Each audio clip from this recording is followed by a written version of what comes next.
Hello and welcome to another A Tippling Philosopher video with me, Jonathan M.S. Pierce, and today a guest that I'm very excited about because not only does I hope she has a very interesting story about her deconversion. It may not be, it may be really dull, and she's going, "Oh God, I'm going to have to make this really interesting now." But no, a really, really interesting journey from being a pastor to deconverting. But also, she's a fellow MS sufferer, so multiple sclerosis. Many of you will know I have multiple sclerosis. She has that as well, and that was, I think, a very integral part. Played an integral part in her deconversion. So that's something we're going to talk a little bit about, which will be something different maybe for you as viewers, but also I think it's quite exciting maybe for Ashley and myself to talk about our trials and tribulations with the condition we suffer with in terms of, you know, religion and so on and so forth. And, you know, it might not be something she's talked about on her own YouTube channel because she has her own YouTube channel as well. Anyway, that's a lot of me banging on. You don't want to listen to me. You want to listen to the guest. So Ashley Pflieger, have I pronounced that correctly? Pflieger. Yeah, I knew that. I was just testing. You've got it right. So that's good. You're doing well so far. So Ashley Pflieger, damn, I can't even get a name right. Welcome to the channel. Tell us a little bit about what you're doing right now before we go into the story. Where are you at with regards to, you know, you're a YouTuber and what you do in those kind of areas? Okay, well, actually, you know, I was basically dark. I went dark for a while off of social media for about 7.5 years after I left the ministry. So I just joined social media, period, about 2 years ago, and just started all of my like atheist content type stuff on YouTube about, gosh, I don't even think it's been 6 months, honestly. And so I have everything under Apostate Ashley for like YouTube and TikTok and Instagram. That's right. I'm not so good on the Instagram, but but I have been doing interviews mostly with the Clergy Project, which I am a part of. So I've been interviewing other ex-pastors like myself and finding out how they got into religion/ministry and why they left. And so the Clergy Project it's a nonprofit group for ex-pastors exclusively. So, but yeah, before we go into your journey and how you got to where you are, that's a good place to have a little think about that, because was Daniel Dennett in writing Breaking the Spell? I've not read Breaking the Spell, but did he write? Was he doing a lot of work with the Clergy Project? Do you know? Yeah, so he was one of the people that was a part of founding the Clergy Project. It was him, Dawkins, and Richard Dawkins. Dan Barker was the main one because he's an ex-pastor. Yeah, he had met up with Richard Dawkins, and then kind of the rest came into play. There's Linda Lascola. There's a couple other of, you know, people that don't put their name out there as well. Yeah. So talk me through what the Clergy Project does and why it's important, and actually what it also represents. Because to qualify my question, what it represents, as in, because there's a lot of people in the clergy out there who aren't necessarily believers. But yeah, just talk us through what it is. Well, so the Clergy Project is specifically for any ex-clergy who now completely dismiss any supernatural claims. So basically who are atheist and, you know, every realm possible. And so it's kind of a support group, very similar to Recovering from Religion, if anybody's heard of that. But the Clergy Project is specifically for ex-clergy, ex-pastors that, like I said, dismiss all supernatural claims. And within it, we have access to this forum website where there's archives and archives of stories of everybody since 2011 that has joined. And So there's that, plus there's like a Facebook group, a hidden Facebook group where a lot of us talk regularly, but it gives us access to something called Secular Therapy Project that is for, secular therapy. And anybody can go to the Secular Therapy Project and look for a therapist to get therapy that is not Christian based whatsoever. So us in the Clergy Project, we get 12 free sessions with Secular Therapy Project. And if need be, training for or coaching for getting back into the real world career wise. The So reason why I career was just training. so excited then is because one of my really good friends, I've actually worked with him on a number of books, is Dr. Caleb Black. And Dr. Caleb Black is a clinical psychologist who's very heavily involved in the Secular Therapy Project. And I just wrote a feature article on the Secular Therapy Project. I'm just going to share. Sorry, this is a bit of spamming. Oh, cool. But let's just throw super this important.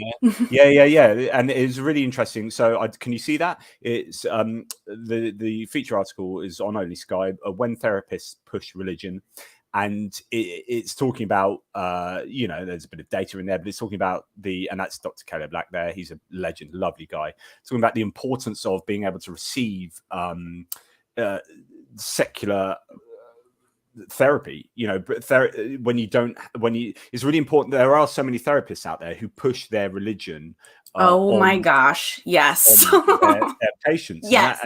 And when you're struggling with leaving a religion, of course, then that's very much what you don't, it's really counterproductive. Anyway, that's a really interesting article. I hope you enjoy it, readers out there, viewers out there, so please check that out. But yeah, sorry I interrupted you. No, you're totally fine. I'm totally going to go back and read that because I feel very strongly about that. I've had a lot of bad experiences since trying to get out and finding therapy until I had heard about Secular Therapy Project, obviously. But so with the Clergy Project, there's other members like myself who feel comfortable with coming out about their stories. So I've reached out to other members to start sharing their story and doing interviews very similar to this exact format here. I pre-record them though and edit them just in case there's anything they want taken out beforehand. And because it's such a touchy subject, because leaving as a pastor, it entails so much. Your whole world is like engulfed. Like everything, leaving, it's all of your finances. Sometimes it's your home, if you live in a parsonage home owned by the church, and your family, your friends, everything is there. So leaving and pulling yourself out of there and trying to go into the real world it's really hard for a lot of us. And that's something we are going to dwell on a little bit later, because that's really important. I mean, leaving religion, particularly in Bible Belt America, which is very different to leaving religion in like no one cares apathetic UK. It's a completely different kettle of fish. So but I just wanted to say about the Clergy Project, there's also the element, and this has always interested me, and I wonder if you have a view on this, but how much do people see, so do clergy members see being a clergy person as a job, as opposed to an actual calling that's all like encapsulates all of their lives? So for example, what I mean by this is, like, are there clergy members out there who don't believe anymore, who've given it up, but are just carrying on doing their job because it's their job, it's their income, it's all those things you were just mentioning, and don't have the desire or the guts to give up that job because they don't believe anymore? Well, I'd have to say that yes, there is, but there's usually an end point if they're a part of the Clergy Project, at least, to where they have a plan to leave. Because some of us you can't just up and leave. It is very important to kind of make a plan. And so there is a period of time where you don't believe and you're continuing to do it, and you don't believe what you're saying or what you're doing. And it's very hard, especially when things like Easter or Christmas come up and stuff. And luckily I was an assistant pastor, so I didn't have to do the main sermons or anything. So thank goodness. But yes, there are some. I know of one specifically I can think of right now, but is making plans to get out. So there's nobody that's in there that I know of that's just kind of living it up and like, I'm going to keep scamming these people. But it's not so much about I'm going to be scamming them. It's like I just can't extricate myself from this job, and so I'm just going through the motions. But then there are the Joel Osteens of the world where I do wonder: are you literally in it for the money? Like there's got to be. I mean, there's obviously some out there. Yeah. Yeah. All the ones that I know are, within the Clergy Project that I've made friends with. I think there's probably a few on it, to be honest, that probably did let the leadership role maybe get to their head a little bit. And I've seen some of them admit that, but I think for the most part, it was really genuine. We really genuinely believed it and really genuinely thought that we were sharing truth with people. Because I do wonder, like when you have someone who's flying their 13th private jet, right? And, yeah. And like, sipping champagne or whatever at 30,000 feet. And are they thinking, oh, praise Jesus? Like, and then, and actually thinking theology. Do you know what I mean? Or is it just like, I don't know how, like, I know there's a prosperity gospel, but but like, you've got to be seriously, you've got to be doing some mental gymnastics in order to really be thinking this is what, when Jesus turned over or supposedly turned over the tables in the temple, you can't be thinking, yeah, Jesus, that's my Jesus, I'm going to have another champagne.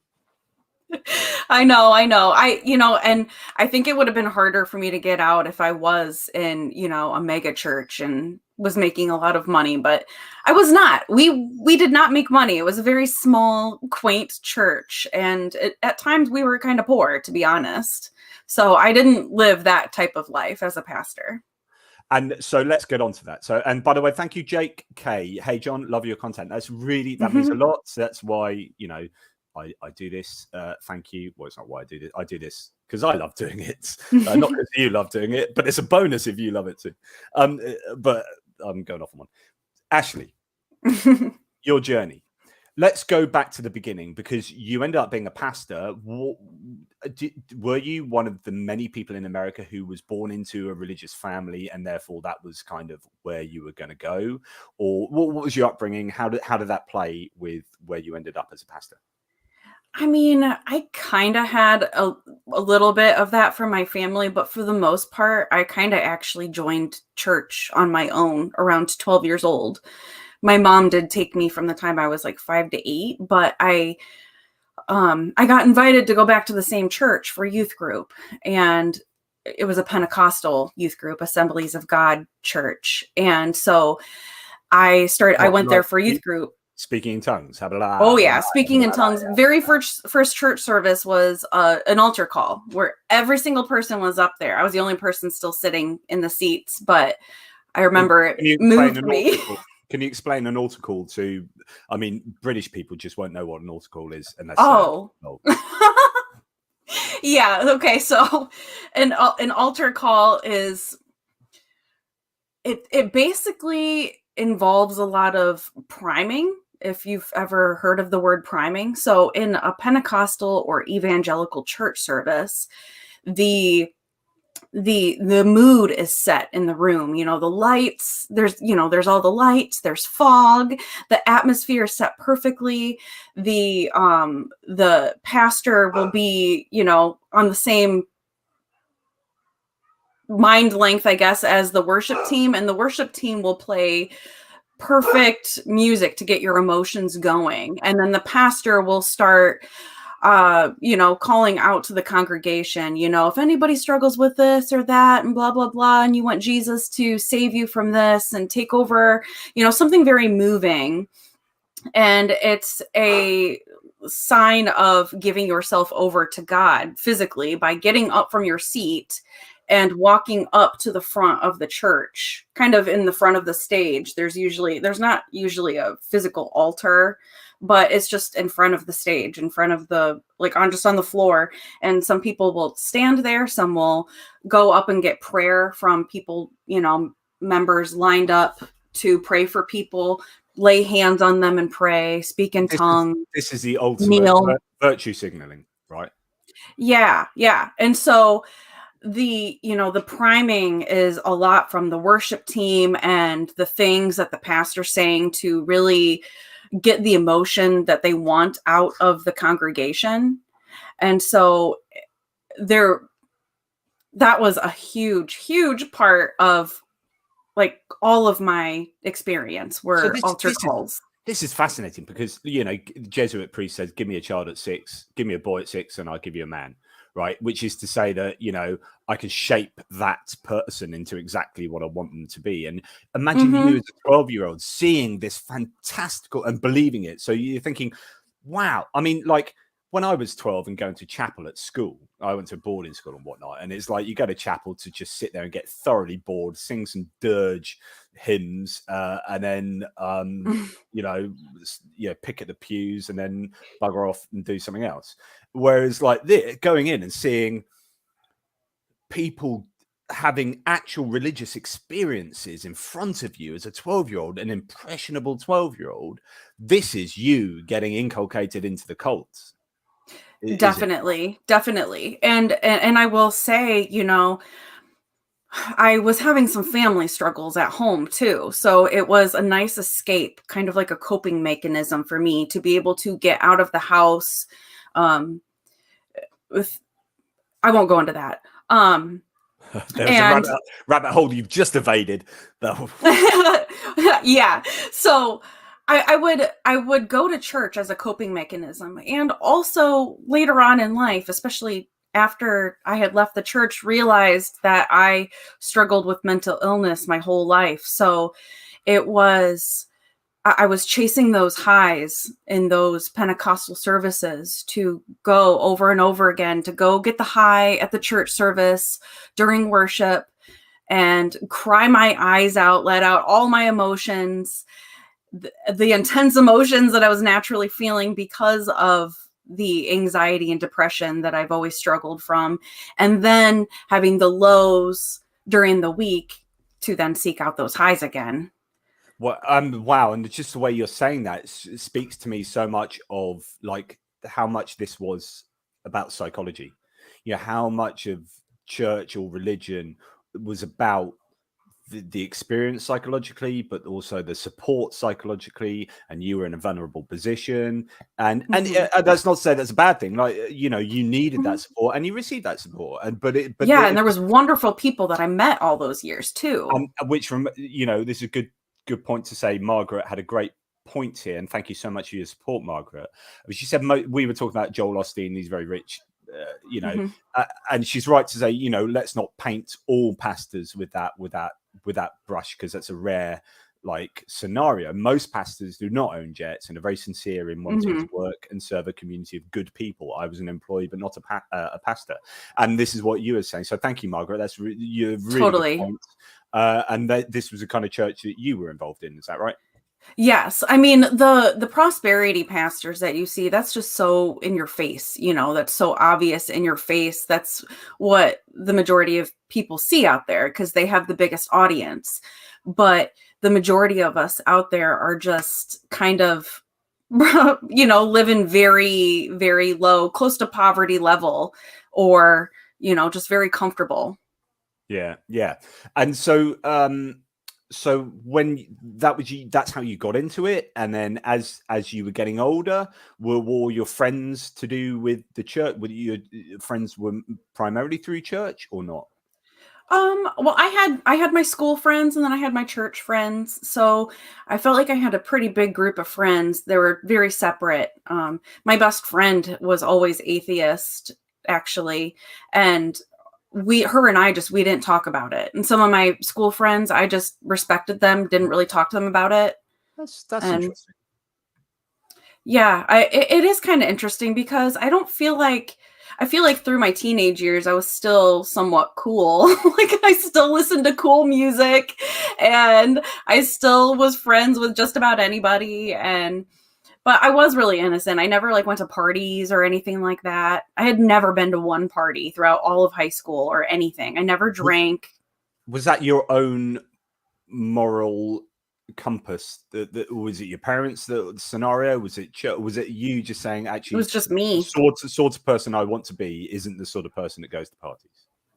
It was just me. I was like oddly, I don't know. My parents got kind of lucky, I guess, when it came to that, because I was really, really like a goody two shoes all those years. And at one point, my dad was like, if your bedroom wasn't so messy and you didn't talk back every once in a while, I would like wonder if you were an angel or something, because you're almost perfect.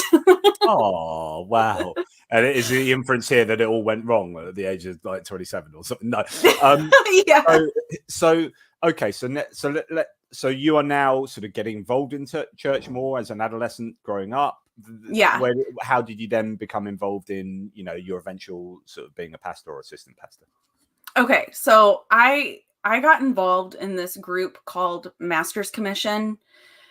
I don't know if you've ever heard of, like Teen Challenge, or I don't know what some of the other ones are that are similar to it. Teen Mania. But they're discipleship programs for like college age students. It's kind of like a Bible college that travels, and we do like missionary work. This would be so much rarer in the UK than in America. But yeah, Gary, that's why I wouldn't have heard of it. But yeah. Telling you, yeah, I feel like you might not know what I'm talking about. But there is campus. What is the big campus one? The Jesus campus one. But yeah, I know. Yeah, go on. Yeah, so these are it was really intense. I almost consider it like a Christian boot camp. There were tons and tons of rules that we had to follow. I wasn't allowed to date. I wasn't allowed to work. Jonathan is an angel of sorts. The best kind, the sort that swears and has the occasional pine. It's just not that. It's just not that occasional. Sorry, I just thought I'd put that up as a. Sorry, carry on. It's okay. Oh yeah, so somebody said Teen Challenge Canada too. Yeah. So those are, I mean, they're kind of international, but they're not really out in Europe or anything too much. I think that there was one out in Ireland, but probably only one, and I don't know how big it was. So it was really very intense. We weren't able to work or date or anything. And we literally had to devote our whole lives to this. We lived with families from the church. We did Bible courses, memorized scriptures every week. And we church, yeah. So basically, like the way it was that we would travel around the country and we would go to different church services and we would put on a church service, the whole thing. And really, in all honesty, looking back on it, what it was that we were doing was going to the Sunday services where the adults were.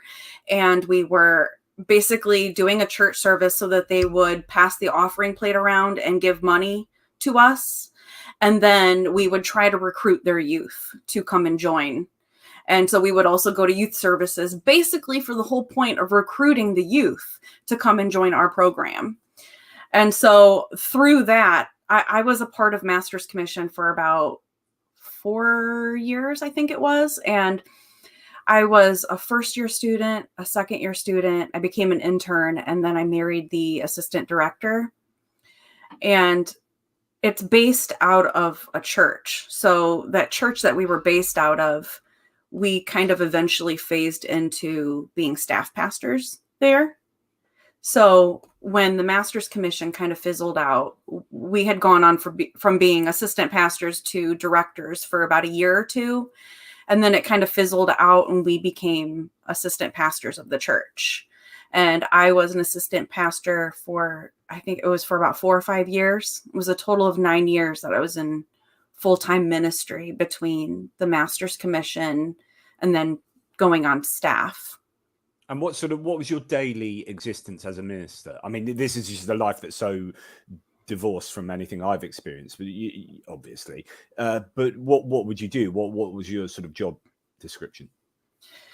So when we would direct the Master's Commission, the students would come in around 8 in the morning, and we would start off the day with at least 2 hours of worship.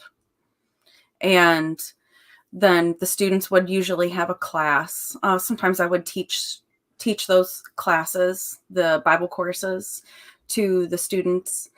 And we would usually have to do, we would practice these dramas. We called them human videos, where basically it was just music we would act something out to. Really dorky looking back on it, but is that when you look back to you like cringe? Is it all like, oh my goodness? I've seen pictures of that, and I'm like, oh my God, I can't believe I did that. Brilliant. And so we would practice these. We would spend a lot of time practicing or creating these dramas, and then so that was a part of our day. Or we would actually be traveling during those days and doing, ministry projects around town or outreaches. We would sometimes go out and do some sort of ministry outreach out in the community.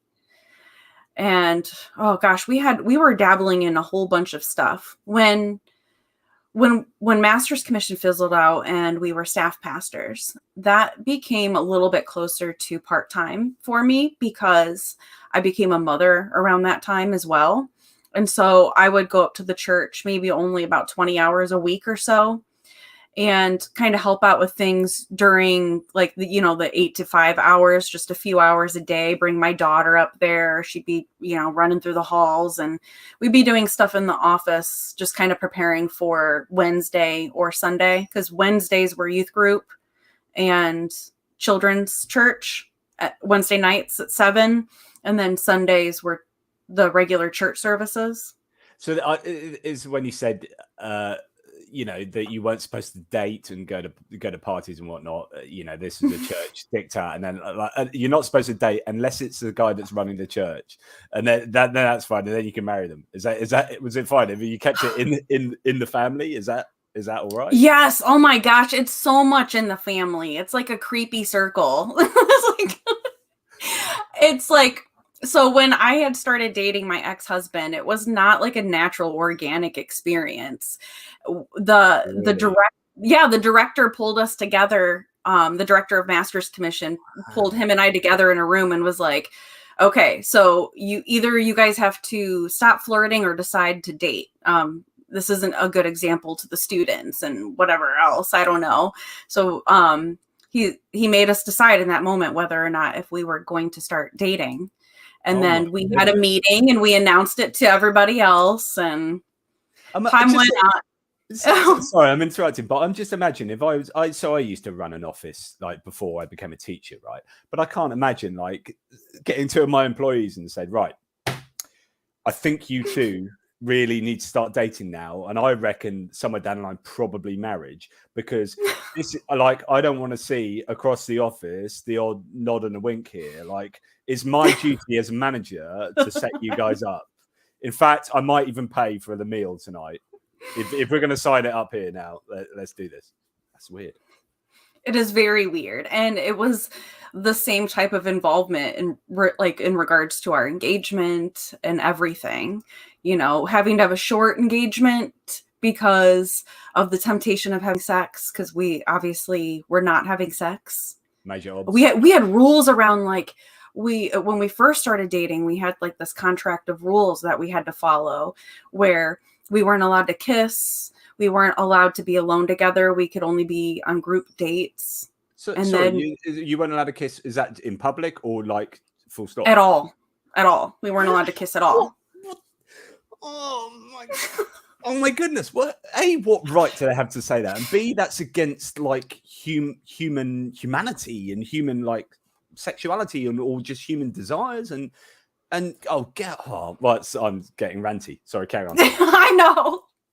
It is weird. It is so weird to think about. I haven't actually talked about a lot of this part of it, so it's kind of interesting to bring it up. But it felt like there were so many aspects of like so many stages where I realized, wow, they put rules on us here and here and here that we had to follow. And I can't tell you how many contracts I've had to follow.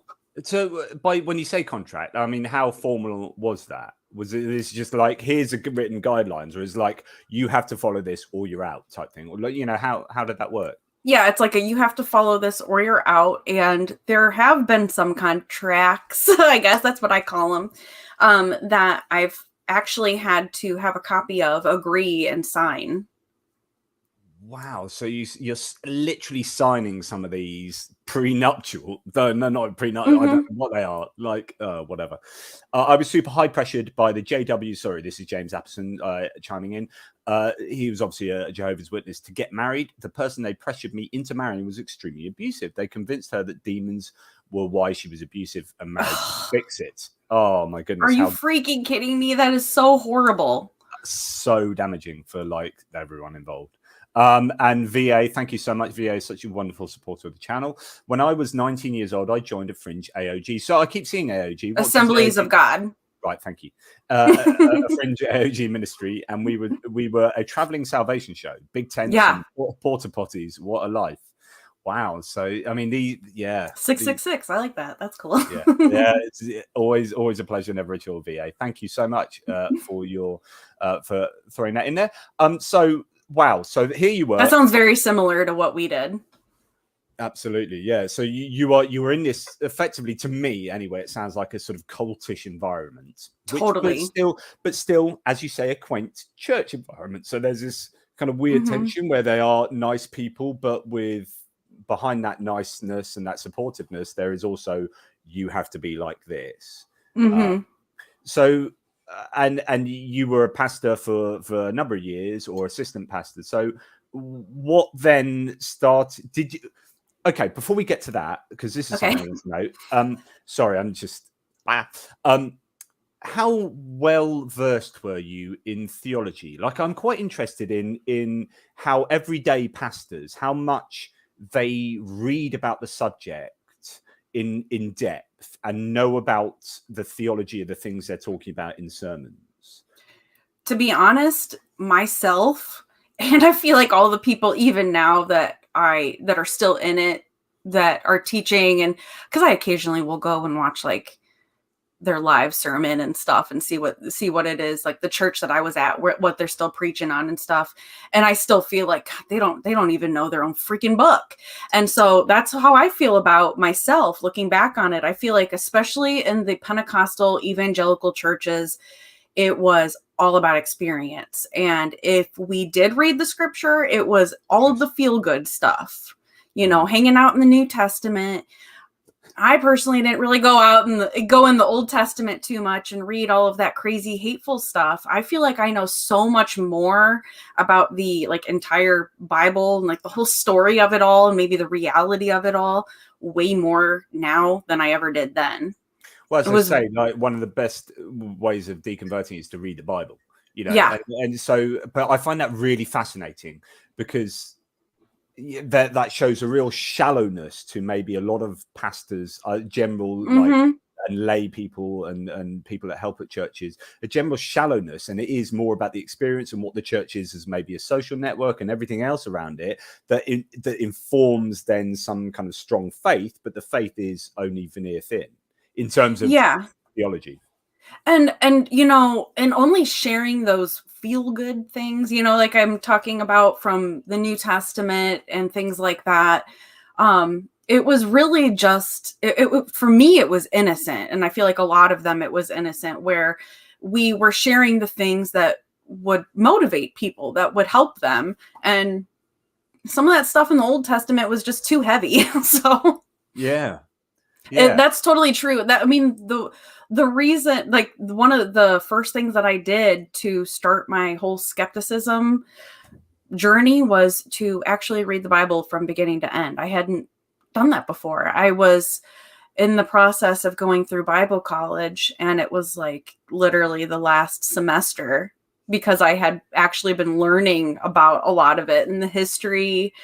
And it was because I actually started reading all these parts of the Bible I had never really read before, and learning how the Bible was put together. And it just started opening my eyes because I learned more about it.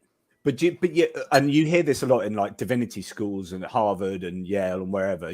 That's a sure way to deconvert, by learning about it in a very objective secular manner. But I wonder, when you go to Bible college, do you learn about it in a very biased way though? Still, would you? Totally. I mean, it was in our books, and like reiterated a lot that the Bible was infallible, and it wasn't full, that it had no error whatsoever, and that it was totally biased. Yeah. So what was that initial seed then that started your flowering into the territories of deconversion? Well, okay, so there was a pastor that was a part of the congregation I was a part of. I was not congregation, sorry, the denomination. I was a part of a small denomination here in the States called Open Bible, which is very similar to Assemblies of God. So he had actually left the Open Bible churches. He wasn't ordained with Open Bible anymore, and he left and he became a part of the Universalist Unitarian churches, and he dropped the whole. I keep interrupting, but universalist meaning, so trying to explain for everyone. So universalist means that this is not a single denomination. This is a kind of church and a belief for everybody. Yes, so they have no creed themselves. They kind of accept all religions, the non-religious. They accept everyone, and or if you are religious still, whatever it may be, you could go in and you could be Buddhist, you could be atheist, you could be an evangelical, whatever you want, and they will accept you because they don't abide by like one specific creed.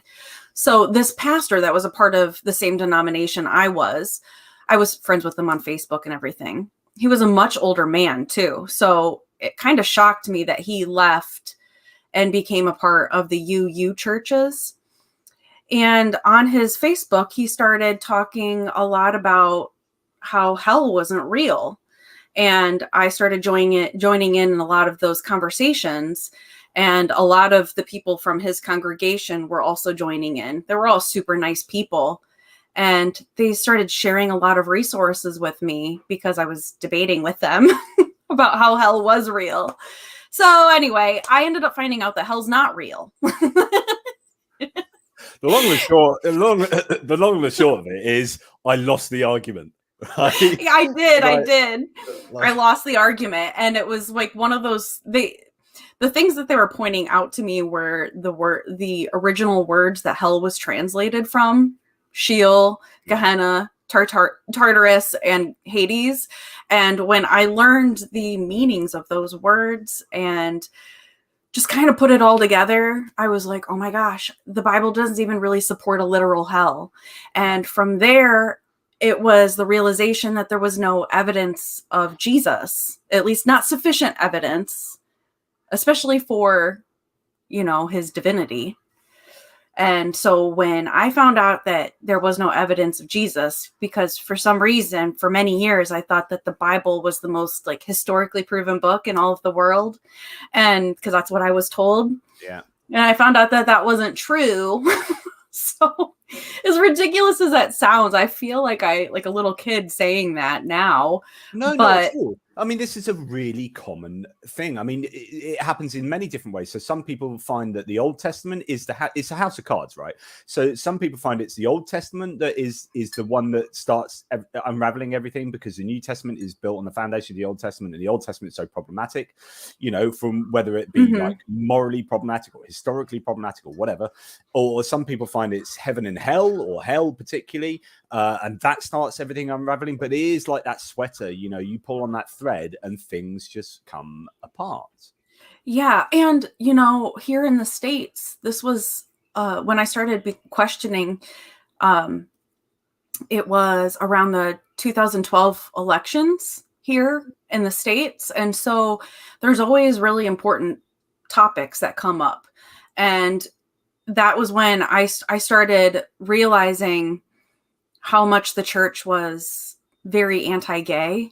And that didn't sit well with me either, because that wasn't anything I ever really had a problem with. I thought it was great. You know, I just didn't agree with that, I guess, what the theology said about that. And so that was something that really got my mind turning too. And after a while, it just kind of felt like when I started learning about the immorality and the things that that the church that I was a part of felt like it was just so hateful towards certain groups of people. I just didn't feel right being a part of any of it. All of that stuff kind of adding together. And then, you know, it started happening where I was feeling really uncomfortable in the church services. I couldn't sit there and listen to the worship. I always sat in the very, very front row, and I couldn't stand up there anymore. It was just so cringy to me. So, right, I want to talk about that, but I'm just going to get some spamming in again first. So, could you just reminded me, because when I said, you know, some people it's Old Testament, some people it's hell, some people it's other things, and you talked about, you know, the church's approach to homosexuality. Someone who contributed a chapter to my book, Did God Create the Universe from Nothing? So this is my book on the Kalam cosmological argument. There's a guy called Counter Apologist, who's got a really good YouTube channel, and he actually helps with, or he did help with, the Real Atheology podcast. But anyway, he's got a deconversion account that's in another book that I've edited, which is a book of deconversion accounts called Beyond an Absence of Faith. And his account in there, his deconversion was exactly what you were saying there, which is that he knew a gay couple, two guys, that he was like, these are the nicest couple I know, literally, of all the couples I know. Mm-hmm. And I'm this really fundamentalist Christian, and all of these couples I know, these are the nicest human beings, and yet I have to believe that they are going to hell for eternity. And it's like, I can't put these two things together. I can't believe in an all-loving God and the idea that these two human beings are going to go to hell when they are actually exemplifying the most loving relationship of all the people I know. And that was for him what started the unraveling. So yeah, I thought I'd bring that in. Yeah, definitely. I remembered that with some of us staff pastors, we had gotten into a conversation at one point, and I think I asked the question, what would you do if somebody came in who was gay, wanted to be on the worship band? What would you let them? And they basically said no. And I remember that just really chapped my ass, because I thought, how am I any better because I'm a female married to a man? Doesn't make any sense. Yeah, no, for sure. And so you were then getting gradually more and more uncomfortable. So I'm putting words in your mouth here. I'm just filling in the gaps. It's true. Assume. Correct me if I'm wrong. But thank you. I'm guessing right. So yes. so you're getting progressively more uncomfortable within the church surroundings and within your position. Had you, so at this point, had you said, right, this is wrong? Had you come to the conclusion that God doesn't exist? I did, but I wasn't comfortable with saying atheist, using that label or anything yet. But I was definitely to the point where I was honest with, he's not my now ex-husband, but my husband at the time. I told him, I don't believe in this anymore. I don't want to be here anymore. Wow. So, and he was, I presume, involved in the church as we were the same position. He right. was an assistant pastor. I mean, they had us clumped together, assistant pastors. So, yes, he's still out there, same exact church, doing all the same exact stuff as he was 9 years ago. So what was his reaction to you saying that to him? He was very, very close-minded. He didn't want to hear how I came to these conclusions.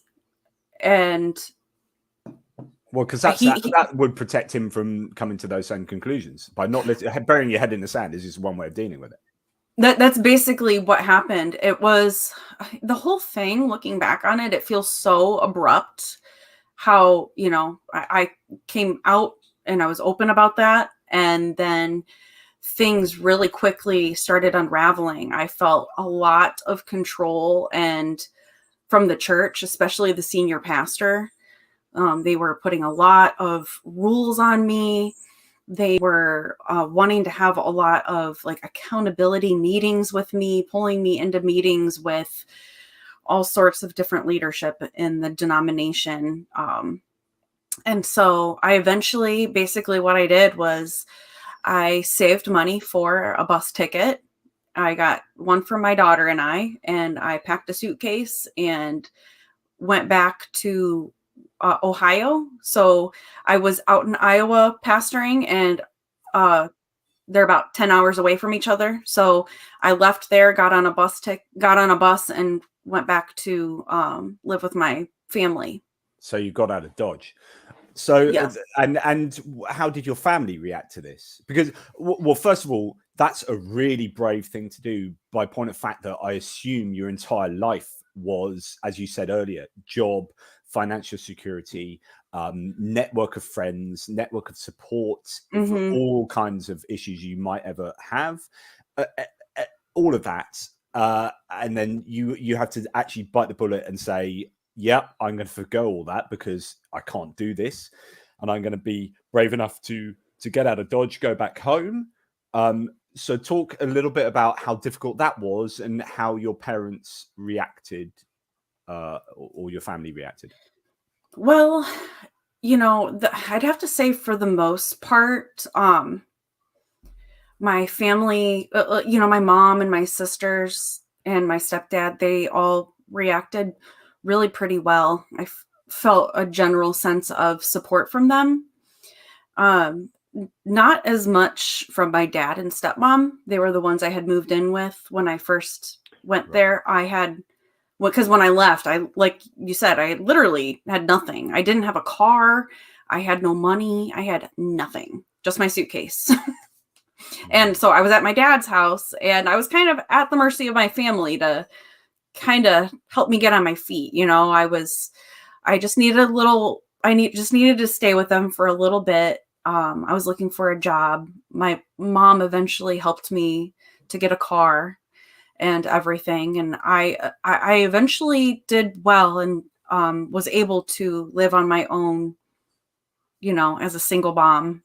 Yeah. And do okay for a little while. But it was really kind of difficult with my dad and his wife. His wife is very, very religious, and I just was not welcome in their house. I'm still not really welcome in their house. And I understand that psychologically. Like, so if it's rather like I've said this before about vegans. So I don't want to talk about veganism. I'm a vegan, but I came to that from a health point of view, and we're going to be coming on to that. But I always wanted to be a vegan, but I was never morally strong enough. Like, I liked eating meat too much, right? So, and I was honest though with that, I was saying this is a better moral position, but I'm just not strong enough to do that, right? So forget it. I don't want this to be about veganism, but what I want to do is explain an analogy here, which is sometimes when you get a vegan that goes into like a cocktail party, and I'm not talking about like the evangelical ones, but someone that just says, "Oh yeah, I'm a vegan." What that does is the other it's because it's a moral position generally.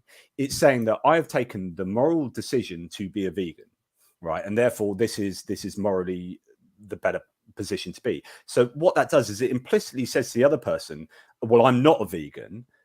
And I haven't taken that position. So therefore, either I am morally less than the person I'm speaking to, or I have to somehow overcome that. And they usually attack the person by belittling veganism or whatever it is, right? So you get this very interesting psychological situation where somebody's just being something says something about the person they're talking to's own moral scenario or intellectual scenario. So in this situation with your mother-in-law, by you saying I'm an atheist and I've come to this, sorry, so what did I say? Mother-in-law. Oh yeah, I meant stepmom. So saying to your stepmom, I am this position as a kind of both a moral and intellectual evaluation is an implicit statement to your stepmom that she's not that thing, and she's not come to a different conclusion. So that presents a really difficult psychological position for her. So either she holds on to that and rejects you, or accepts you and has to do some really difficult things in her own mental gymnastics. Is that fair? I know. And I wasn't even talking about any of that because, going through a lot of change myself. So I was kind of depressed, honestly. So I wasn't pushing any of that on any of them or talking about any of that or why I left. I just was trying to cope, really. I was in survival mode a little bit, trying to figure out what my next steps were. And she thought that I was demon possessed and that I was evil. And she would say those things. She also had a problem with the fact that I looked like my mom too. So there was like a weird jealousy thing going on there too. And over the years, she was just always so horrible to me. And in turn, it has kind of brought my dad into that too. And I actually have not talked to my dad in quite a while. I don't have much of a relationship with him anymore, mainly because of that, mainly because of my atheism. So, which is sad. It's sad because, you know, you are family and a human being, and, you know, it's that really difficult. It seems to be, it's so difficult when you hold a very strong religious viewpoint and someone who's not that is the enemy, rather than either overcoming that to be human with them, or the other option is try and witness to them as much as possible so that they can avoid going to hell. I don't know. I mean, did your stepmom try to like convince you otherwise? Oh yeah. Yeah. I'm pretty sure we had quite a few of those conversations, but, and I at the time I wouldn't be so good. I wasn't as good at maybe commenting on things as maybe I am now. So I'm pretty sure I was pretty much just dismissive. Like, please, you know, I've been there, done that. Please don't talk to me about this. So I presume at the same time, or maybe before, talk to me a little bit about multiple sclerosis, because within this whole scenario is MS. So how did you find out that you had MS, and how did that play a part in your life and your journey? Okay, so I left and moved here at the end of 2013. In 2016 was when I got diagnosed with my MS. So it was about 2.5 years after I had left the church that I had gotten diagnosed with MS. So it was after I had moved out on my own and after I had lived with my dad and his wife. And when I was younger, when I was about 12, 13 years old, I had a pituitary tumor in my brain that caused me to have a lot of issues with high prolactin levels and things like that. And I would get migraines every day. So I hadn't gotten it checked out since I was a kid, because the migraines went away and everything was fine and kind of worked itself out as the years went on. So I started getting the migraines again. So I went back to my doctor and I said, hey, can I get an MRI of the brain? Because I just want to check out what's going on. I'm getting migraines every day. So when I got that MRI, she ended up finding 4 lesions on my brain, and they were in the typical MS area. And so after that was when I went through the spinal tap. I got the spinal tap and everything confirmed that I had MS. So as that came out, I did and did not get the support from the people around me that I thought I would. It was very uncomfortable for basically all of my family around me to acknowledge my diagnosis. They didn't want to talk about it. It wasn't anything that anybody wanted to talk about. It was like hard for them. I don't really know why. I was going to say, why do you think that is? But if you don't know why, yeah. I don't really know why, because I remember they would say that and I'm like, hard for you. It's happening to me. And so that was a little hard for a while. I felt like, you know, my now husband, I'm remarried. We were dating at the time. And so I was able to lean on him quite a bit emotionally. Just to explain, because a lot of people won't know what MS is. MS is a very surprisingly common autoimmune disease where your body attacks your own central nervous system, and the myelin sheath, which is your protective, like the plastic covering to a wire, your nerves have this covering, and your body attacks the protective covering of your nerves, and then eventually damages the communication between your brain and all of your body, so your body can start shutting down. And usually people Nerve damage all over the place and numbness everywhere. So 85% of people have what's called relapsing remitting MS, which is where you get you have a relapse and get worse, and then go into remission, get better, get worse, get better, get worse, get better. And you take drugs to expand the period between, relapses. But then eventually everyone who has relapsing remitting, which can be controlled with drugs, successful drug treatment, eventually everyone hits a secondary period, which is called secondary progressive, where you just get worse, right? Yeah. And 15% of people like myself miss out on all that relapsing remitting bit, and I've got primary progressive, so I just get worse, right? So so you're progressive right from the get-go.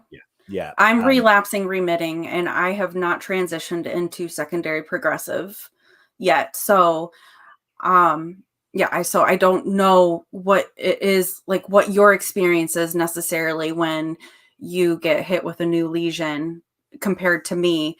I feel like relapsing remitting can be kind of a bit of a misnomer at times, though, because some of the symptoms that I get from lesions are transient, where they come and then they'll go after a few months, but some of them are not. I've had permanent symptoms as well, where it's just continually gotten worse over time as well.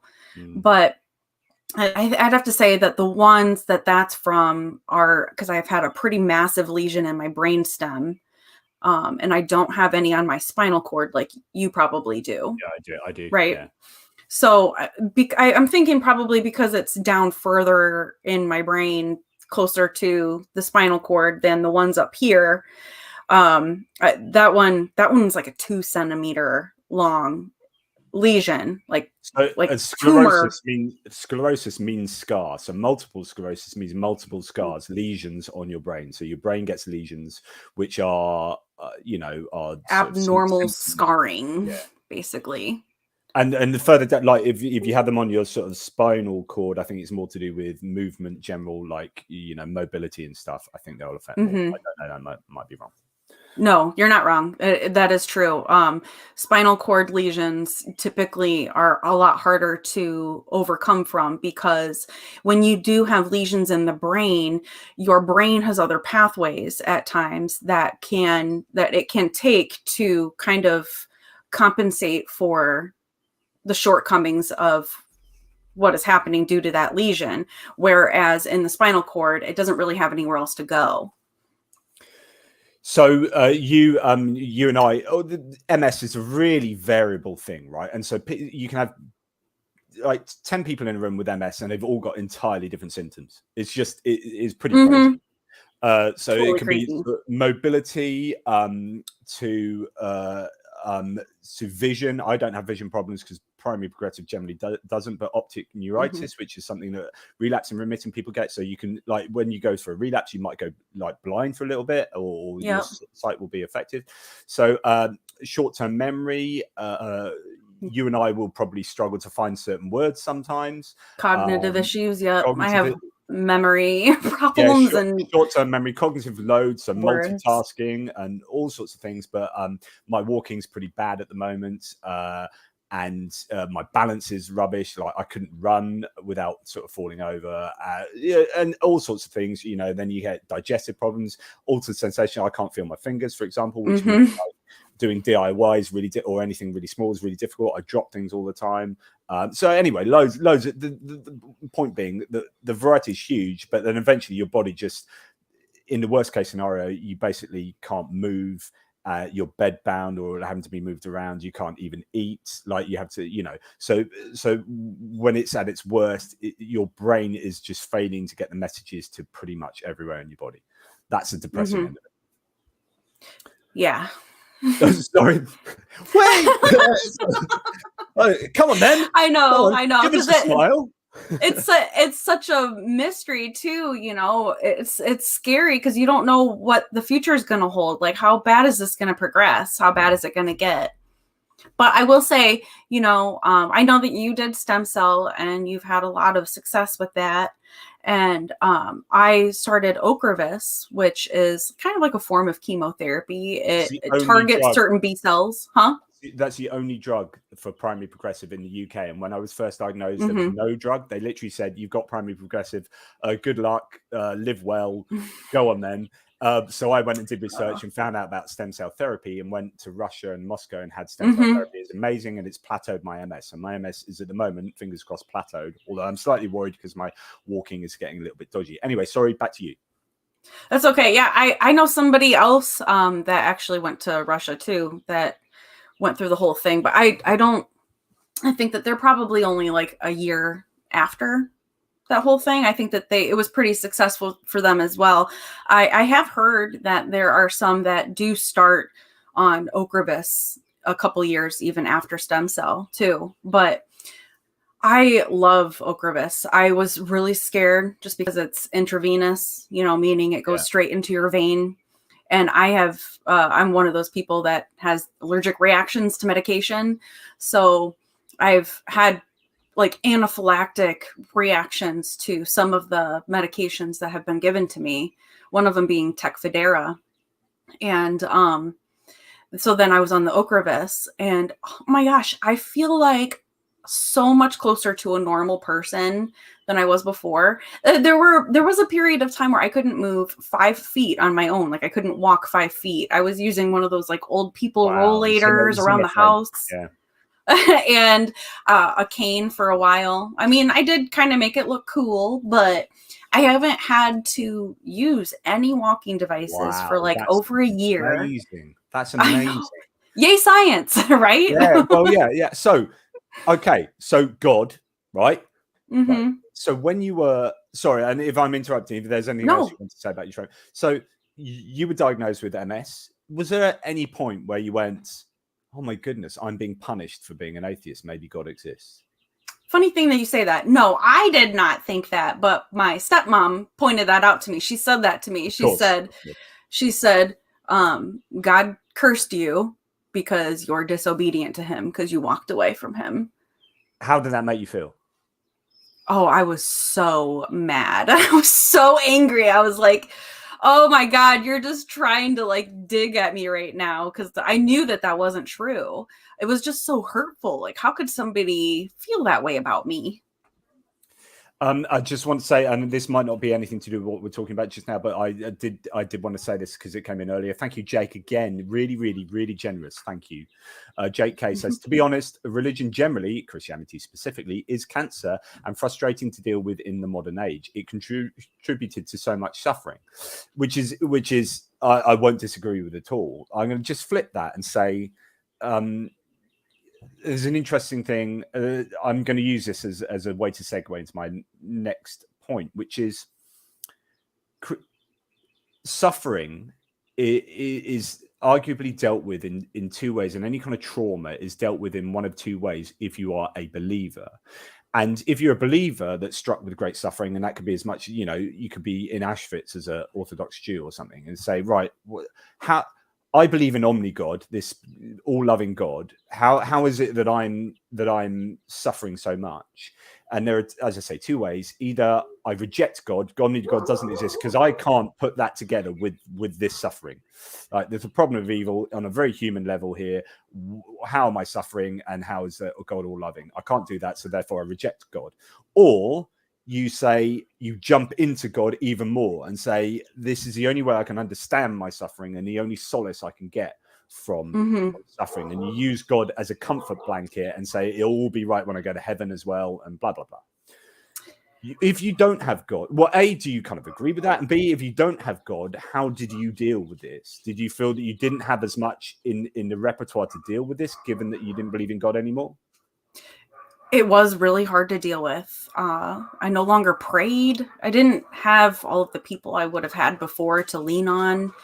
And it was hard to just deal with the reality of it. It was also hard, being told things too by Christians, like, this has happened to me because I walked away or because I'm a sinner.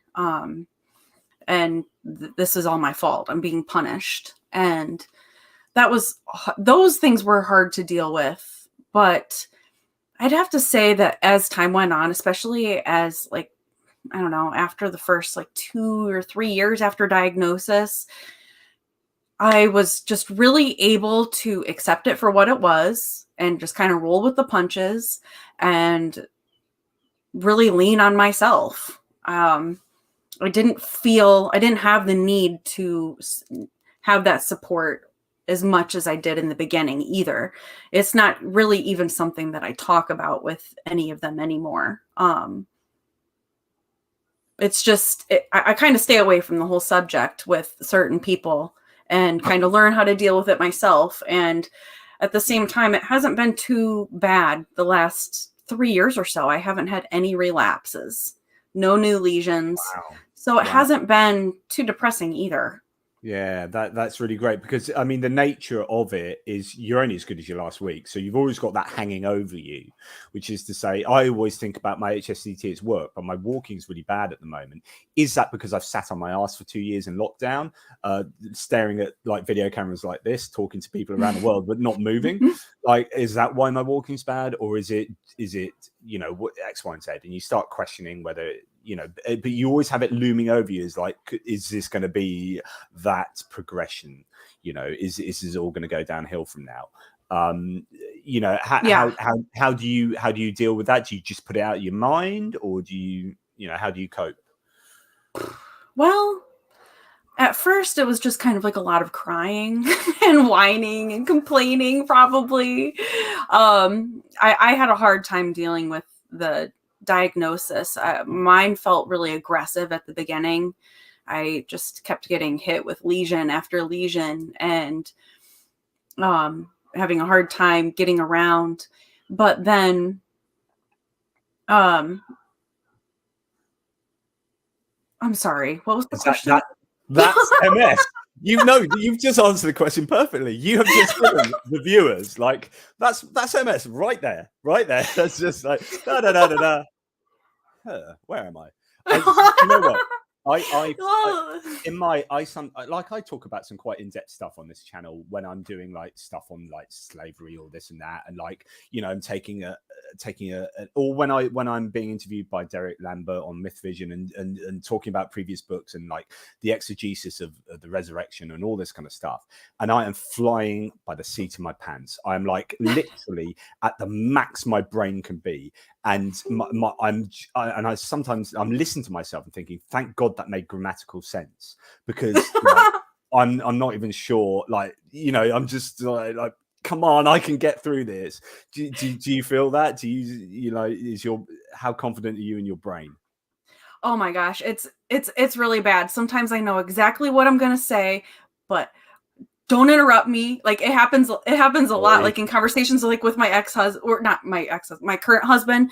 We'll be in conversation and I'll be kind of just spieling off, and then he'll ask me a question and I'll start to talk and I'm like, oh, I don't know. I don't even remember what we were even talking about.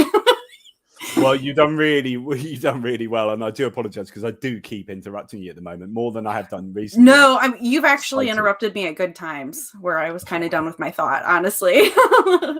But I mean, do you know what I mean? I mean, sometimes it's like, you know what you're going to say, and then it's hard to go back to it.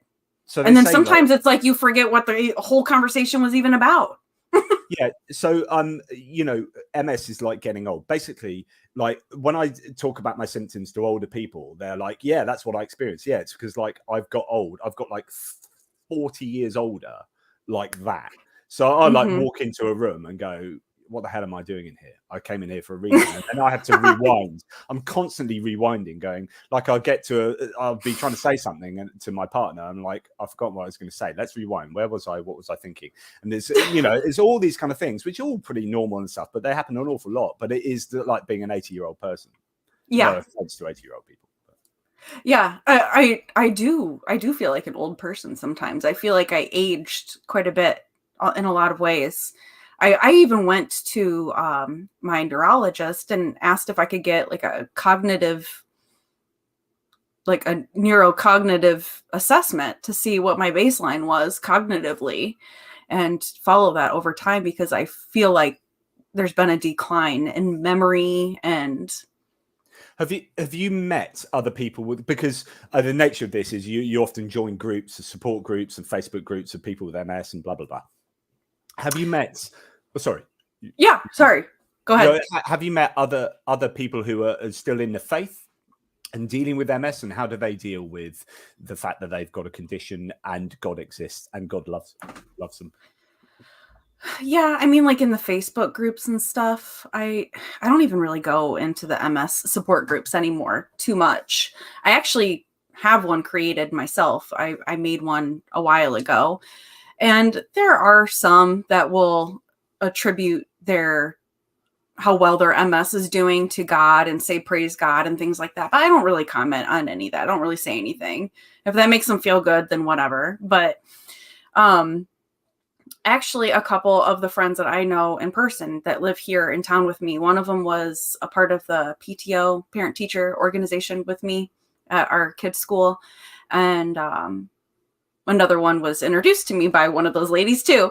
They live here in town, and they both, I don't think they're believers at all. One of them is definitely an atheist. And so I actually don't really know personally any MS patients that are believers. So that's that sort of thing. It's where, praise God for allowing me, for getting me a little bit better. I've gone into remission. Praise God. It's like, yeah, God gave you the MS. God designed MS. God designed human bodies. God designed how you would get MS. God knew you would get MS before creating the universe. He created the universe and knew exactly that you, Jill Smith, were going to get MS at this point, and decided he's going to create your universe anyway, with you getting that. So, praise God for my remission. Yeah, that's like praising God for like saving you from drowning when God was the one that threw you in the water and held your head under. Anyway. Yeah. And they'll be the same people that will not be just in an MS support group, but they'll be like in an Ocrevus support group. So they're clearly on the medication created by science. So that's a classic of someone being in a 13-hour operation surgery, right?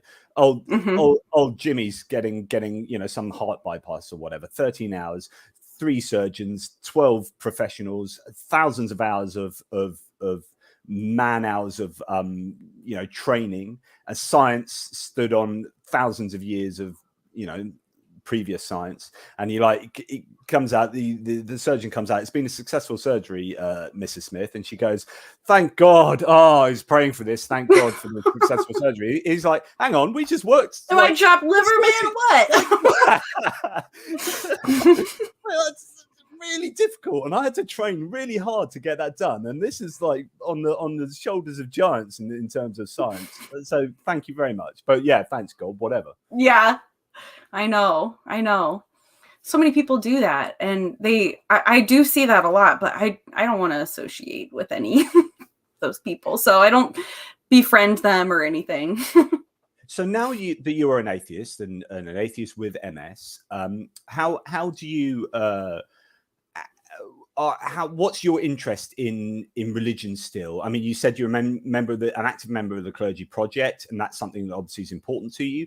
Do you find that you are interested in researching, like reading about how certain biblical verses don't make sense, or do you know what I mean? Are you still interested in like skeptical reading and writing and whatnot? Yeah, totally. To be honest, I'm probably obsessed with it. That's like all I want to talk about. It's all I, want to do on social media.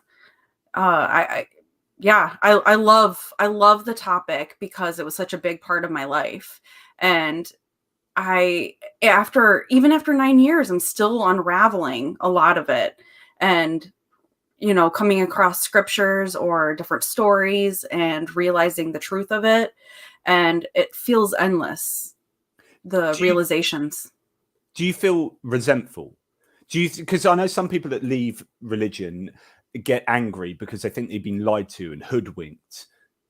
Did you ever feel that? Yeah, I still do. I get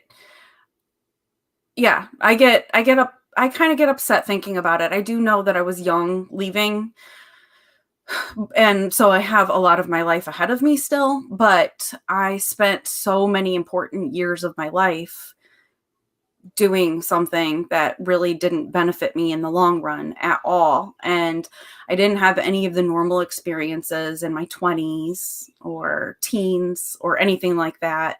And I didn't get a decent degree. You know, my degree's in Bible and theology, and my experience was with the church. I didn't have any real work experience or anything. And I went into the real world, and it was just all very difficult. It still feels difficult sometimes. But, you know, and then there was the MS diagnosis. And so I didn't work for a little while either because of that. And so I don't know. I'm like 36 now, and there's all of that went into it. And now I'm starting, you know, I really wish that I would have had like a really good degree to fall back on. I really wish Is I that had something experience. you would? I mean, it's all about cost these days, isn't it? But is that something that you would want to do now, like go through and get another degree? I've thought about it. Yeah, I really would like to do something. Do But you know? I've also been successful in the past. Like when I was working and I left, I was really successful in getting decent jobs that just simply because I did have a bachelor's. So it wasn't too horrible, but it could have been better. So, but the silver lining to this cloud of yours is that you could be an awesome internet. I mean, you are an awesome internet atheist, and who doesn't want to be an awesome internet atheist on YouTube, just doing cool stuff? Wait, what? Say that again? I just said the silver lining to your cloud is that you can now be an awesome internet atheist. So you can just sit on YouTube now extolling the virtues of atheism and saying how, from your point of view of being a former pastor, so you've got the world is in front of you is making an awesome life being an internet atheist. Who wouldn't want that? Yeah. I mean, this wasn't even like MS Strikes Again.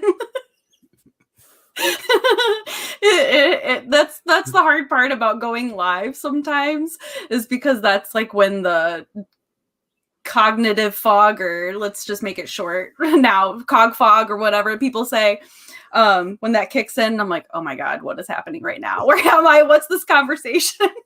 That was just so brilliant. I gave all this whole spiel and you you just looked at me blankly. I don't know what you're talking about. But anyway, yeah. So are you excited about the future in terms of, like, you've got a YouTube channel, which everyone should check out, talk about your YouTube channel, what you're interested in. Are you excited about that idea of what the future might hold? Yeah. I just kind of started it for fun because I really wanted to get other stories out there of other pastors and why they left, and just all sorts of stuff having to do with religion and atheism. And so it has been kind of a lot of fun. I've never done anything like going live or trying to edit videos and doing things like that. So it's all very new to me, and it's kind of a lot of fun. I really like it. Yeah. Well, and best of luck to you, obviously. Jake K again. Jake, legend. Loving the Jake K. What do you think of people who say you can't criticize Christianity without reading Aquinas, Augustine, etc., who already solved problems of suffering, obvious incoherence and contradictions of Christianity? So I guess to parse that down, it's like, you know, do you think you can adequately criticize Christianity without being the most well-read, like theologically sound thinker? Do you think so? If you haven't read like Aquinas, Augustine, and all this, do you think you're in a position to be able to criticize Christianity still adequately? Yeah, I mean, there are definitely some more in-depth or intellectual things that can be criticized, but there are definitely very, very simple concepts of Christianity that can be criticized. And I mean, I'm example of that. I was no one special. I was nobody, like, I didn't have a doctorate in this stuff. It was kind of new to me. It was like the first time I had really heard some of this other information, theologically speaking. And then it kind of dawned on me, oh my gosh, what the hell did I get into? But yeah, I mean, just like I was saying, it was like the simple concept of hell, and then the simple concept that there was no evidence of Jesus. I mean, just those very simple things got me looking elsewhere, and I definitely would not consider myself an intellectual to that level. So, what in that context, then, what for you are what were or are the most powerful arguments for atheism? What do you think really is the most difficult for a Christian to overcome, or that you think would be the most difficult to overcome? What do you think is the most persuasive atheistic argument? Most persuasive? Oh my gosh, that's a hard one. I mean, for you, originally, you said it was the hell argument that got the ball really rolling. Is that still? Do you think that's still a key argument? I think that the biggest one, at least for me, I guess when it comes to Christianity, is just Jesus and the Gospels, and a lot of the New Testament, and how a lot of that didn't add up. The forgeries of, of the writings of the New Testament, who the writings were actually written by or not written by, and the fact that it doesn't add up, the fact that it's completely erroneous, that it's not infallible, and it's really easy if you just kind of match up the Gospels and match up the fact that there's not evidence or sufficient evidence out there of actual Jesus that was out there. That was the most compelling thing for me. That's still the most compelling thing for me. And that's still where I like to kind of hang out when I'm reading or listening to podcasts, is really the New Testament and Jesus. Yeah. I have a harder time if, like, I'm getting in a conversation with somebody and they're a deist, let's say. Yeah. And so I have a harder time arguing against the existence or non-existence of, like, a general God. Yeah, and I'd agree with you. I mean, I personally, I'll find them all like fascinating. But it is, people like Bart Ehrman are such good communicators of all the problems with and how the Gospels were put together. In fact, his recent book, Who Wrote the Gospels, I think, was it, or Jesus Before the Gospels? Oh, again, my MS is a really, really good book. It's such a good book. I can't remember the title. Who wrote it?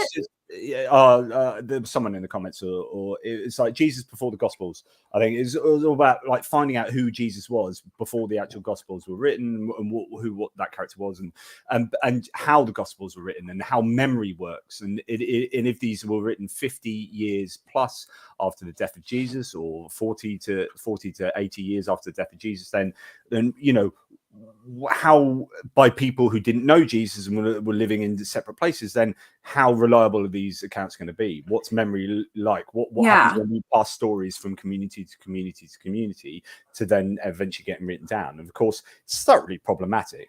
So yeah, what I'm saying is I broadly agree with you that is, it's all of these arguments. They're all it was the fact that the Gospels were written so much longer after the supposed event happened, and I'm like, wait a minute, so that means that there were probably no eyewitnesses, at least to record anything. And then there was something else I was going to say, but now I forgot. No worries.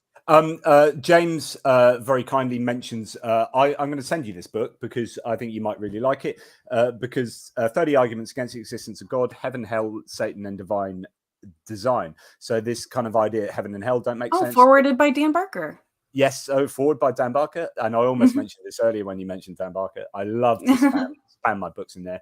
But this is a really easy to read book for anyone who, wants philosophy that's just easily digestible. That was a remit of this book. So I'll send you a copy of this electronically if you want. But cool, thank you. Yeah, philosophy is not really, I'm not really well versed in that. That's newer to me. So yeah, and philosophy is everything. Of course, I say as a tippling philosopher, of course, I'm going to be beating the drum of philosophy. Thank you very much to West 501 UA. I don't know if West 501 UA has MS, was saying something like very to do with earlier. I don't know, but anyway, I'm really glad that you are enjoying this. Something that Gregory Nietzsche was saying, I went to Bible school in 1994. I had read the Bible multiple times already, had serious doubts at that point already.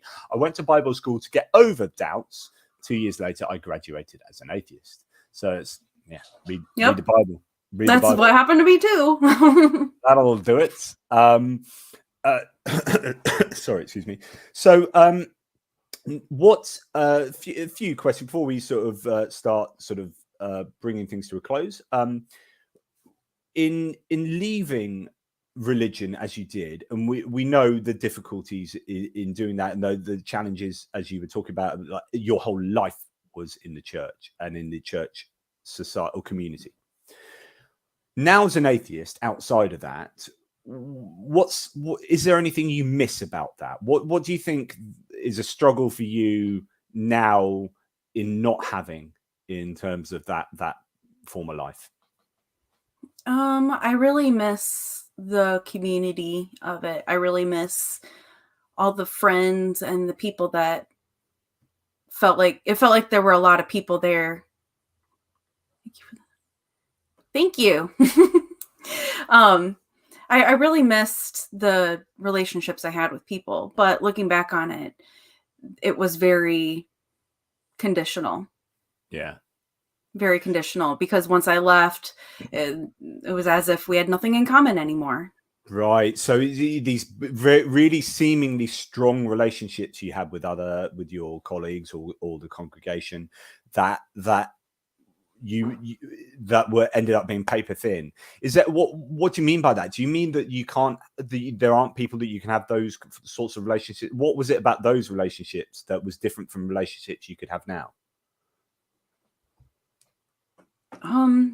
Well, some of them were just really, really very angry at just the whole idea that I was walking away from it. They thought that I was angry about something and that I was just going through some sort of mental crisis. And they'd become angry with me, like, Ashley, you know what you experienced, you know what you had when you were a part of this and what God can do for you. And then it turned more into, you know what, you're just a completely different person than you were before, and I just don't think that we could be friends anymore. And now, what's the quality of those? But what's the quality of those relationships that you had with, like, your church friends? Were they any different from the types of relationships you could have now? Was there something qualitatively different about those relationships than, like, secular relationships you can have now? It didn't really feel like it at the time. It doesn't feel, if looking back on it, it felt very genuine, but it was only because I was spouting off all the same rhetoric they were and very like-minded to them. But at the same time, I'd have to say that that's still kind of the case now, where it feels like I have a hard time finding friends with people who aren't like-minded to me. But the people that have come back around, I have had a lot of church friends from back then that have kind of come back around in the last year or two. And those have been actually some pretty genuine relationships where they've just accepted that I'm atheist, that I'm not a part of that anymore. And that's nice. Yeah, I don't know. I don't really know the answer to that, to be honest. So what I was trying to get at is that you know, what the struggles of leaving the religion that are still something you struggle with now, like you wish you had, that you had back then but you don't have now. And I know you say some of those relationships, but those relationships, I presume, are just relationships you could have with other people now outside of the church. Well, I mean, everything was scheduled. I mean, there was always a Wednesday night, there was always a Sunday morning, and then other things scheduled throughout the week.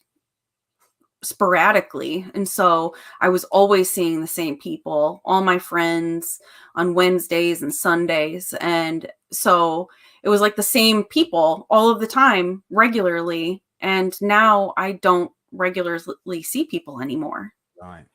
So is it that I mean, this is the argument for things like Sunday assembly, isn't it? So the idea that, there is something about meeting like-minded people, on a ritualistic basis almost, like, Yeah. and sharing experiences with them in a like-minded way. So people, started the Sunday assembly, sort of atheist church or whatever you want to call it. Would you think that would be something that you missed? You missed that kind of community feel of like-minded thinkers? I do. I definitely do. And then, one of the other things I kind of miss, and I feel kind of guilty for missing it sometimes, but is like those altar calls that I was talking about. Wow. Because when I was going through something hard, it it was just a really easy way to tell somebody, "Hey, I need some prayer or I need some support right now. Will you pray for me?" And and in that world, that they would physically like put their hands on your shoulder or, their arm around you or hug you while they're praying for you. And so, you would get that like physical support and somebody to talk to and cry to.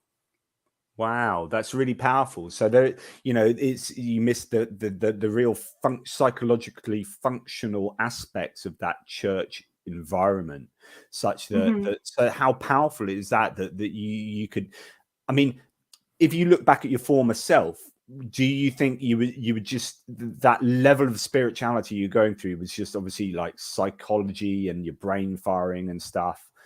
Uh, at the time, did you really feel like God was there with you? Yeah, I really did. A lot of it had to do with, just desperation and hope that that was real, but a lot of it was the way that we prayed, how intense and emotional and powerful it was, the the atmosphere and worship and all of that. I think that really tied into a lot of that. You said this before. I think there's something so powerful when I watch a film, and I'm really analytical, right? So I sit and watch a film and see how things and pieces come together and how it's like manipulating my emotions and stuff. And I always think about the music and the editing and the pace of things and how it brings me to get. Now I've got MS, so I get quite tearful quite easily. I can watch an advert, right, on like I that's cry really like, all the time. I yeah. never used to cry. Yeah, it's really interesting. So MS is that's one thing I'm really easy to tears in those Mhm. sort of situations. But I can see how manipulative that is. And when I was speaking to Derek Lambert about, he was talking about altar calling of the Mythvision channel because he was really heavily involved in church and whatnot, and he was explaining what altar calling is like. And I just think this is so psychologically manipulative. It Like, really is. how do you feel about that? Do you feel that is? Do you feel that's really disingenuous, or do you feel do they realize what they're doing, like in manipulating, or is it just I don't know how do they feel when they're like saying this music works really well, right? Is it are they trying to pull the wool? I'm just trying to understand the psychology of the pastors. I seriously think it for the most part, everybody involved in every aspect, leadership, worship team, people in the congregation, anybody, I feel like any of that is probably very unintentional for the most part. And it's just duped people duping other people. Right, that's answered. I couldn't get my question out well enough, but that answer perfectly answers it. So thank you. So as we're coming towards the end, thank you very much, Old Before My Time, for the super stickers. Really, really generous. If anyone has any questions, super chat questions, please get them in because we're coming towards the end now. So we talked about what challenges you have. Well, in terms of like leaving the religion. What do you find is the most liberating thing having left religion for you? I suppose just as a woman, I feel so much more liberated that I don't have to be as oppressed as I was back then. And um You know, I don't know. Just there's so many aspects of it. I feel like I can just do whatever the hell I want now.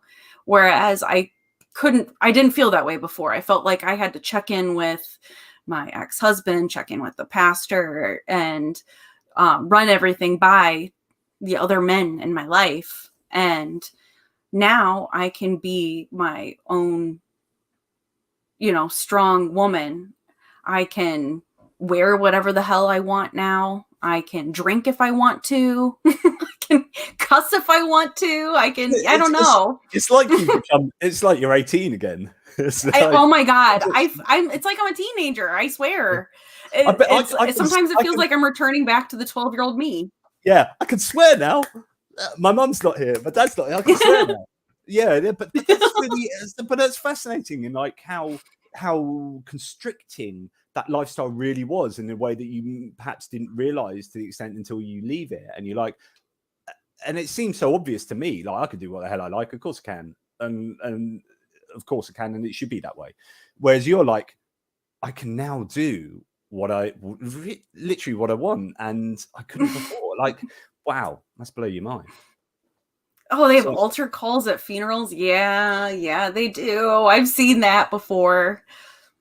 Well, surely everyone should be somber and being, how does that work? An altar call at a funeral?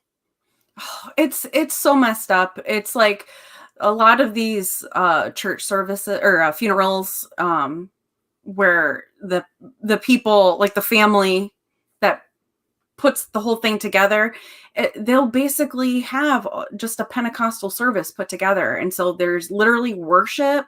There's literally like just preaching in there. And it's not about the freaking person that passed away. Yeah. Yeah. You're very almost self-indulgent, isn't it? Or very much so. So it's just an opportunity. Yeah. Last couple of questions for you. So I'm always interested in the intersection of religion and politics, and I don't want this to be sort of a political platform or whatever, because people will be watching with very different political persuasions. But I find it particularly interesting when people leave an evangelical faith, where often you have a very right wing in America. That's going to be Republican Party, GOP, sort of very prescribed views on homosexuality, like you talked about before, and this and that. And then when you leave the religion, of course, quite often your politics can change. Did they change for you? Is that are you a different person politically than you were? Yeah. And I mean, I also was really young, so I didn't really pay attention to politics until I realized how important it was. So like I said before, it wasn't really until like that 2012 election where I was really starting to notice what I was a part of was oppressing certain groups of people, and it wasn't really matching up with how I felt morally. And then I would have to say it was definitely within this last election here in the States, I realized how liberal I am. As I'm, becoming older, more adult-like, and paying attention to these things now, I realize and swearing. I'm very, very liberal now. Yeah. Yeah. Interesting. So I just find it fascinating. And then the question is always, because there's evidence to suggest that politics drives your church.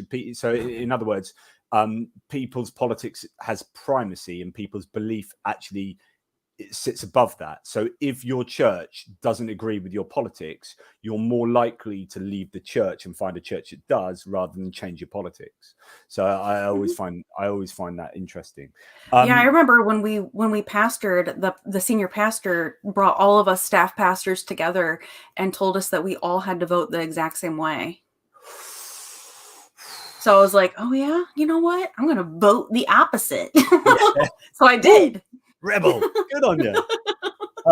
And so before we do the quickfire questions, which are quickfire questions that you have to answer without thinking about too much, just fun questions. Don't worry, don't look like that. You look petrified.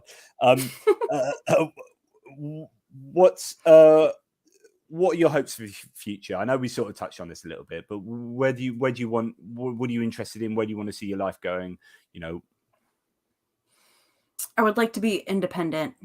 I think I would like to be independent in the way of financially, maybe career wise, where and being able to keep going with this YouTube thing. I don't really know where I want to go with it or anything, but I'm doing it for fun and I just want to keep doing it. I don't really know exactly. I haven't really thought about like 5-year plan or anything, but I do kind of want to just make something of myself.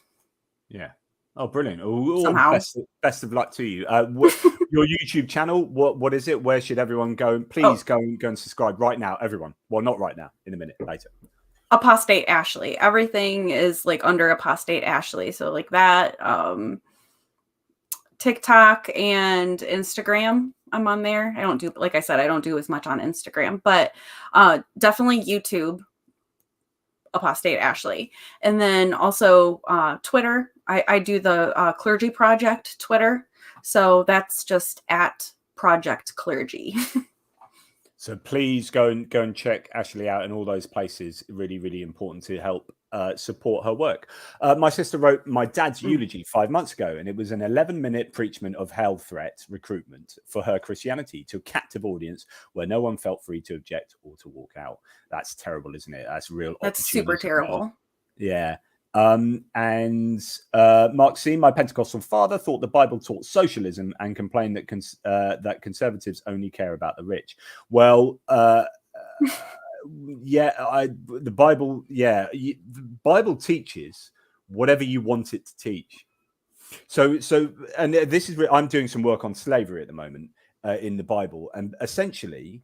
There's a book by Hector Avalos that I'm referring to a lot, and he broadly says, whatever your beliefs are, you can defend it with the Bible, and this is definitely true. Like, if you hate gays, you can defend it with the Bible. If you love gays, you can defend it with the Bible. If you hate slavery, if you love slavery, if you hate money, if you love money, if you hate socialism, if you love socialism, you hate conservative, and you love conservative, whatever you can pick. And why? Because it all contradicts itself. There you go. Right, Ashley. Quick fire questions. Okay. Favorite fiction book? Hunger Games. Hunger Games. Why do you laugh? Why are you embarrassed? I don't know. It's like stuff. A teenage book. Yeah. You were a teenager once, though. I mean, you might not have read them when you were a teenager, but no. That's good. Favorite non-fiction book? Oh, Ishmael. What's that? Tell me.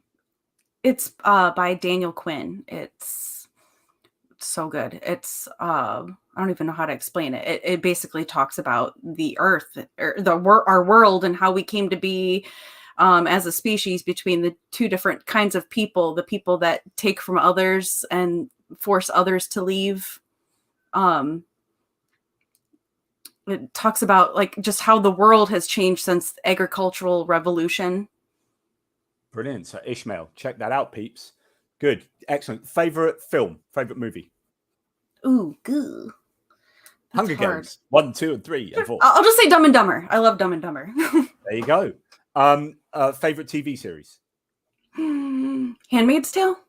Oh, God, interesting. And that fits in with your, what you're talking about, oppression earlier, and oppression of women in church environments. Yeah, definitely. Yeah. Although I do find it interesting that Elizabeth Moss is a Scientologist. Do you know what I mean? Oh, really? Yeah. So in real life, she's a Scientologist, and then it's like changes your whole view. She was originally quite criticized for like being in that show, which is overtly around being anti-cultist, and she's in the cult herself. I don't know how strongly she's in it, but yeah, there's something to look up, something to Google later. Yeah. Okay. So if you could see a band that you've never seen before, dead or alive, what band would you see? Lynyrd Skynyrd. Lynyrd Skynyrd. There you go. Job done. Quick answer. The drummer. The drummer back then. I know he's still alive, but he was really good looking back then in the 60s. Oh, right. So not about the music. I want to see Lynyrd Skynyrd with the original drummer when back from the 60s. Like, I don't get it. I don't really want to. I'm not bothered about the concert. I'll just hang around the side of the stage. No, I like the music too. Okay, it's good. So Last Supper, you're just about to be executed for apostasy. Sorry about that. And but you have been promised a Last Supper, so you get to eat well. What would be your last meal? What was that one meal you'd like? Pad Thai? Oh, good pad Thai is good. Do you know I forget about pad Thai? I haven't had pad Thai in years. Yeah, I'm going to have to pad Thai it soon. That's good. Ashley, maybe you are doing exactly what you should be doing. You're great. Thank you for a window. Oh, thank you. Really, really nice thing to say. I'm oppressing her by thanking you on her behalf. That's really cool. So you are just. Oh, I've dropped my pen. See, drop things. Can't feel stuff. Yeah. I drop pens all the time. And now I've forgotten what I was going to say. Zombies, right? You're going to have your face eaten off by zombies. Oh. Sorry about that. So you run away and you run into your prepper's shelter, and you're in there, and you're going to be in there for a month. You're allowed to take 3 people, none of whom are your family members. So what 3 people will you take to spend a month with in a zombie shelter? Oh my God. I don't know. 3 people, not my family?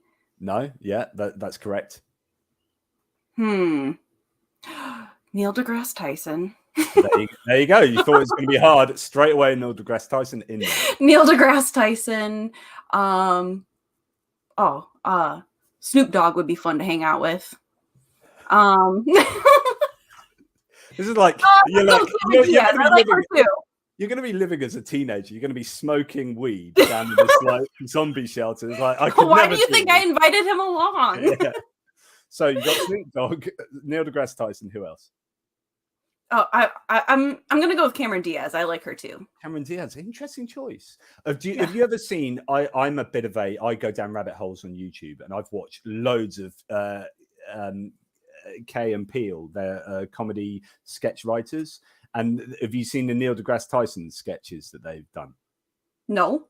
Right, I'm going to send you some links. They're absolutely brilliant. So the wife comes in. She's really annoyed with the fact he's done nothing. He's been sitting around all day. Has a go at him, and he just stands up and does his Cosmos intro and starts talking about like multiple realities. And just bamboozles her. She's like, "Oh, okay." It walks away. Anyway, it's brilliant. You should go watch that KMP.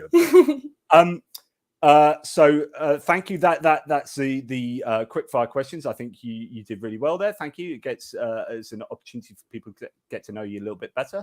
Thank you so much to James, who is a wonderful supporter of the channel. Thank you so much, Ashley, for sharing your story with us. And I say this myself as well. You are very smart, well-spoken, personable, and entirely relatable. I'll be subscribing. Fantastic. Aww, thank you. Really, really kind. Again, I'm thanking you on her behalf. So I'll shut up. Is there anything you would like to wrap this up with saying? Is there anything you haven't said, or anything that you want to leave us with?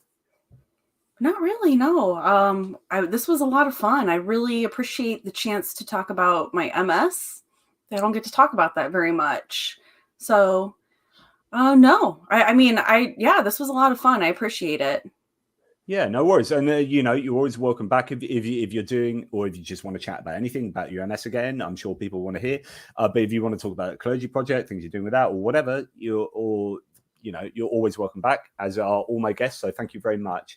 I've really enjoyed this. I'm sorry I've probably interrupted you more than I would normally interrupt guests. No. You've just said things that have sparked off my interest. So I do apologize about that. Thank you to all my subscribers and people who are chatting and have come and joined in. Bunch of you have said you're so late. Mitch, where have you been all my life? So Mitch, who's a great supporter, I'm so late. We'll have to roll this from the top after it wraps up. Absolutely, you definitely will. Yeah, the beginning was good. Ending, not so much, but and the middle was a bit dodgy, but the beginning definitely worth it. Great conversation, Ryan. Something. I shouldn't try that live. I should just say, Ryan. Thanks, Ryan. Great convo. Well done, Ryan M. Yes, thank you. And Mark C, he's probably got a really confusing second name. Logged in late, will watch this from the top. So thank you very much. Please do that. Please, thank you. As I said to everyone all the time at the end of my videos, question everything, particularly yourselves, is really important. Thank you so much, my guest, Ashley Pflieger, not Pflieger. That's really wrong. Thank you to all of you. Take care. Please like and subscribe and share, and do the same to Ashley's YouTube channel. Thanks, everybody. You take care, and thanks for all your support. Thanks.